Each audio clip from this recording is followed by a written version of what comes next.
time ko magpo-promote ng apparel na pantalon. Oh, di ba? Grabe! Eto guys, first time ko siya ipopromote. Siya yung unang-una, pero para akong nawindang ng konti kasi na-amaze ako sa kanya. Dilim yung pinaka-texture ng tela nito isa. One shot lang sila mga pangga ko. Eto yan, oh di ba? Tapos eto yung isa. Oh, ayan. Ang nagustuhan ko kasi dito, wait lang ah. Ang nagustuhan ko sa kanya, eto oh. Oh, di ba may paganyan effect siya? Babe, susukat ko itong black muna, una-una. Wait lang. Nako, sinasabi ko sa inyo, naka-discount sale talaga ito ngayon. As in, naka-promo sale talaga. Ay, nako. Super duper natutuwa talaga ako sa kanya. Oops.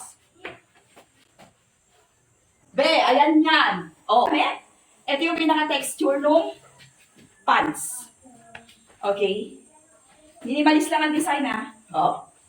Oh. Ay, nako. Oh. Bet ko talaga to, promise. Another one. Okay, yung isa naman. Okay, ito yung pinaka-appearance ng isa. Ayan yan. Oh. Be, di ba? Oh. Ayan yan mga pangga. Grabe, kung gusto nyo ganitong klase, oh, napaka-minimalist lang ang design.